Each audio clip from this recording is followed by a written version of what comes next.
कुछ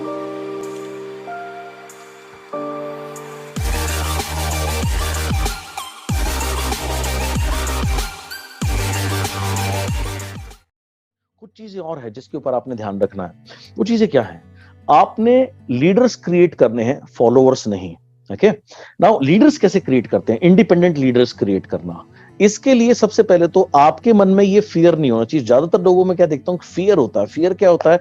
मेरी एक डाउनलाइन है ए, यार अगर कोई प्रोस्पेक्ट आया, बड़ा अच्छा प्रोस्पेक्ट है, हट भाई इसको प्लान में दिखाऊंगा। क्यों? मेरे माइंडसेट क्या है, मेरे प्लान दिखाने से प्रोस्पेक्ट साइन होगा, ये नया ये खराब कर देगा। आपका काम उसके लिए प्लान दिखाना नहीं है। हाँ, शुरू में हम ये कार्य करते हैं, लेकिन उसके पीछे भी जो माइंडसेट होना चाहिए वो ये होना चाहिए कि मैं इसके लिए प्लान दिखा रहा हूं ताकि मैं इसको ट्रेन कर सकूं। ओके, सो जितनी जल्दी हो सके अपने लोगों को इंडिपेंडेंट करना बहुत जरूरी है ताकि वो स्वयं प्लान दिखा सकें। मैं कुछ पर्सनल एक्सपीरियंसेस आपके साथ बांटता हूं। जब मैंने उड़ीसा काम करना शुरू किया था तो मैं सारा सीएनटी, सारा प्लान खुद ही करता था। ऑब्वियसली हिंदी में करता था।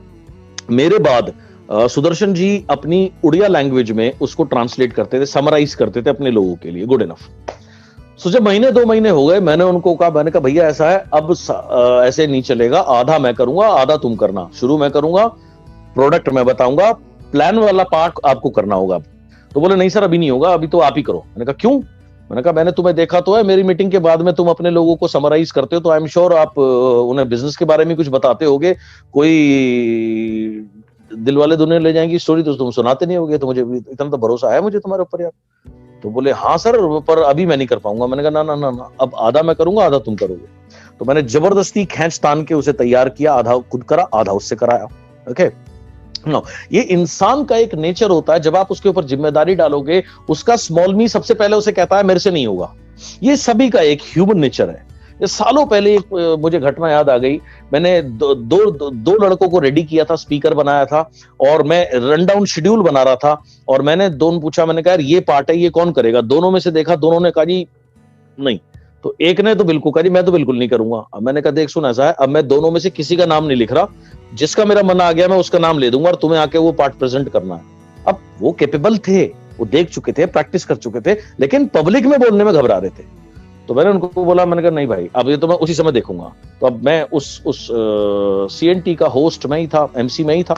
सो मैंने मेरा पार्ट खत्म किया। मैंने अगला पार्ट जो आना था उसके लिए मैंने कहा तो अब अगले पार्ट के लिए मैं इनवाइट करना चाहूंगा एक ऐसे शख्स को जो कि अभी कुछ ही समय इस बिजनेस में जुड़े हैं, लेकिन बहुत डायनामिक तरीके से, बहुत कमाल की पर्सनालिटी है और बहुत अच्छे से इस बिजनेस को बिल्ड कर रहे हैं। तो आइए स्वागत करते हैं। अब मेरी नजर उनमें से एक पे पड़ गई। उसने मेरी तरफ कहा, मैं नहीं जी मुझे बचाओ। मैंने उसी का नाम ले दिया। अब वो उसकी धक धक धक धक धक धक ऐसे करके वो बड़ी मुश्किल से वहां गया। उसने जैसे भी तैसे करके प्लान जो भी पार्ट था वो किया।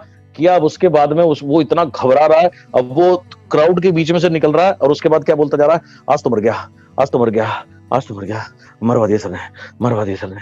अब ये मैं खड़ा था, मेरे को भी सुना, कुछ और लोगों को भी सुना। बट अल्टीमेटली उसके बाद वो व्यक्ति इतना अच्छा स्पीकर बना। आज वो एक प्रोफेशनल ट्रेनर है, कॉर्पोरेट्स को ट्रेनिंग देता है, बड़ी बड़ी कंपनियों को ट्रेनिंग देता है। बट आप सोचो उसकी शुरुआत में अगर उस दिन मैं उसको पुशअप नहीं करता तो वो मतलब कभी भी अपने आप को डेवलप नहीं कर पाता।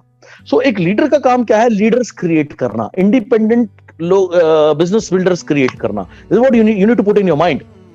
जैसे बहुत टाइम तक दिल्ली में लोकल बिजनेस नहीं था, दिल्ली के आसपास बिजनेस हुआ करता था।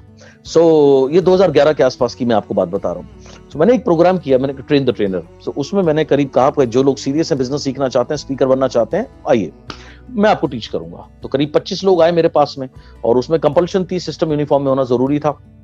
उनको उसमें से बहुत से बिगिनर्स लोग थे, तो उनको मुझे यहां तक बताना पड़ा कि जब आप माइक पकड़ते हो तो माइक को बहुत पास मत पकड़ो। कुछ लोग क्या करते हैं, माइक को बिल्कुल होठ पे लगा लेते हैं, तो उससे क्या होता है, आवाज इतनी ज्यादा तेज हो जाती है कि वो कानों में चुभने लगती है। और कुछ लोग क्या करते हैं, माइक को बिल्कुल ऐसे नीचे कर देते हैं, तो वो माइक होना ना होना बराबर हो जाता है। तो मुझे उनको यहां तक बताना पड़ा था कि माइक को आप 45 डिग्री के एंगल पे रखो, अपने होठों से 2.5 इंच दूर रखो, एंड देन उसके बाद एवरीथिंग कि किस स्लाइड का महत्व क्या है, कैसे मीट एंड ग्रीट करना है, बॉडी लैंग्वेज क्या होनी चाहिए। ऐसा मैंने 1-2 घंटे के लिए सेशन उनका करा। 2 हफ्ते का उनको टाइम दिया और उन 2 हफ्ते में उन्हें प्रैक्टिस करनी थी खुद से और उसके बाद मेरे पास आना था। और जब वो मेरे पास आए 2 हफ्ते के बाद में, उनको मैंने 5-5 10-10 मिनट दिए सीएनटी करने के, और उसके बाद जो उनकी कमियां थी वो बताई, जो अच्छी चीजें थी वो बताई, बॉडी लैंग्वेज में जो कमियां थी वो बताई, जहां बॉडी लैंग्वेज अच्छी थी वो बताई। सो ऐसे आई ट्रेन देम अप। फिर उन्हें 2 हफ्ते का टाइम दिया, और इस बार उनको फाइनल रेडी करके मेरे पास आना था, और उन्हें फाइनल सीएनटी मेरे को प्रेजेंट करनी थी, और मुझे उन्हें मार्क्स देने थे उनकी ड्रेस के ऊपर, उनकी बॉडी लैंग्वेज के ऊपर, उनके वर्ड्स के ऊपर, प्रोनाउंसिएशन के ऊपर, हर चीज के ऊपर। सो ऐसे मैंने मार्क्स दिए, और फर्स्ट सेकंड थर्ड विनर निकाले, एंड 25 स्पीकर तैयार हुए। उसके बाद में फिर मैंने एक महीने बाद अनाउंस किया, मैंने कहा मैं दोबारा ट्रेन द ट्रेनर कर रहा हूँ। मेरे पास इस बार 100 लोगों के नाम आए। सेम मैंने ऐसे इसी पैटर्न पे 100 लोग रेडी किए, फिर किया, फिर 100-150 लोग आए, फिर उन्हें रेडी किया। सो जब मैंने ये प्रोग्राम किया, ऐसे 300-400-500 लोग निकल करके रेडी हुए।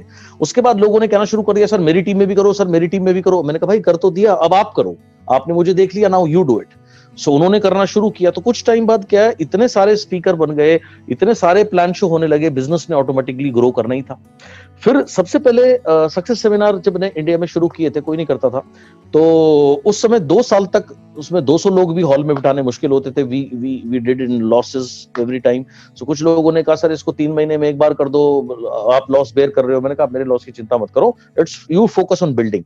सो धीरे धीरे जब बिल्डअप होना शुरू हुआ, तो हाउसफुल होने लगा सेमिनार। एक में लोग नहीं समा रहे थे, तो दूसरा करना पड़ा, दूसरे के बाद तीसरा। अब इससे बड़ा हॉल हमें मिल नहीं रहा था, तो मैंने कहा काम किया, मैंने डिसेंट्रलाइज करना शुरू किया। मैंने मेरी टीम के लीडर को कहा भाई आप अपनी टीम का अलग करो, मैं आपके साथ हूं बट प्लीज डू राइट, जो मेरी हेल्प चाहिए मैं कर दूंगा। सो उनको मैंने अलग किया, फिर दूसरी टीम को, फिर तीसरी टीम को, फिर चौथी टीम को। और अभी लॉकडाउन से पहले ये पोजीशन थी कि दिल्ली एनसीआर में 40-50 सेमिनार्स हो रहे थे 150-200-250 किलोमीटर की रेंज में, और सारे हाउसफुल। बहुत से लोग क्या करते हैं, वो अपनी टीम को होल्ड करना चाहते हैं यार, अपनी टीम को बांधे रखना चाहते हैं, मतलब बांधा, उन्हें इंडिपेंडेंट बनाओ और उसके बाद खुले आसमान में छोड़ दो, जाओ भैया उड़ो, जितनी उड़ान उड़ सकते हो। That is the way to create the leaders, right. उनको पकड़ो मत हर चीज में, लाइक वो बॉसगिरी मत करो हर चीज में, वो तुमसे पूछे और वो उन्होंने कर लिया तुम बुरा मान गए, ये सास बहू का गेम मत खेलो यार। आपका काम है अब खुद इंडिपेंडेंट बनना, अपनी टीम को इंडिपेंडेंट बनाना, और जितना बनाते जाओगे ना उतने आप सुकून में रहना शुरू हो जाओगे, राइट। एक और किस्सा याद आता है। मेरी एक टीम थी, जो उसके जो प्रोमिनेंट 2 लीडर थे, तो वो उन्होंने मुझे कहा जी सर एक हमारी वीआईपी कर दो। तो मैंने कहा भाई कर दूंगा, लेकिन यार मैं तो आपके लिए 8-10 वीआईपी कर चुका हूँ, आप इतनी देख चुके, आप क्यों नहीं करते? बोलो सर ये आप कर दो। अच्छा ठीक है जी। मैंने कहा चलो कर दूंगा, पर कंडीशन ये है भैया, मुझे चाहिए 200 लोग। ओके, बोलो हो जाएंगे जी, कोई दिक्कत नहीं है। मैं ठीक है हो जाएंगे तो कर देंगे। उस दिन मैं पहुंचा, गर्मियों का दिन था, राइट। मुजफ्फरनगर का ये इंसिडेंट वाकया है। सो मैं शॉर्ट्स में टी शर्ट में बैठा हुआ था, 11 बजे का टाइम था। अब मैं तो 9 बजे पहुंच गया। उन्होंने कहा सर चेंज कर लो, 10:30 हो गए, लोग आने लगे। मैंने कहा ना 200 लोग गिनाएगा तो चेंज करूंगा, नहीं तो देख मैंने तो पहले ही कहा था 200 लोग नहीं होंगे तो नहीं करूंगा। फाइनली 11:30 बज गए, लोग हुए 191। अब उन्होंने कहा सर कर दो। मैंने कहा नहीं। मैंने कहा बात 200 की हुई थी। बोलो सर 191 तो हो गए। मैंने कहा 199 191 is not equal to 200, it is -9। मैंने कहा अगर 199 भी होते तो शायद आज मैं नहीं करता, क्योंकि मुझे पता था ये कर सकते हैं, ये बेवजह मेरे ऊपर लद रहे हैं, right. So I told them you do it. बोलो सर हम नहीं कर पाएंगे। तो मैंने कहा भाई तेरी मर्जी है, 200 की कमिटमेंट थी, 200 पूरे नहीं हुए, मैं तो मसूरी घूमने जा रहा हूं, करनी है कर, हॉल आपके पैसे दे चुके हो, खाना बन चुका है 200 लोगों का, अब क्या करना है तेरा बिजनेस है, तू जाने। अब उन्होंने फिर जो मेरे साथ में जो लीडर्स थे उनसे पूछा, उनसे पॉइंट्स पूछे, कुछ तैयारी करी, और उनको मैं छोड़ के आ गया। मुझे पता था वो कर सकते हैं। एंड उसके बाद भी उन्होंने किया, रात को फोन आया, बोलो सर बड़ा डर लगा पर बाद में बड़ा मजा आया, बहुत अच्छा लगा और बड़ा कॉन्फिडेंस आया, और ये हुआ और वो हुआ। आज वो दोनों 4-4, 5-5 लाख रुपए कमाते हैं, और एक ऑडी चलाते हैं उनमें से, और एक मर्सिडीज चलाते हैं। So you need to like build people. लोगों को लीडर बनाना आपके हाथ में है, उनकी स्पून फीडिंग मत करो हर छोटी छोटी चीज पर, एंड इस तरीके से मत करो।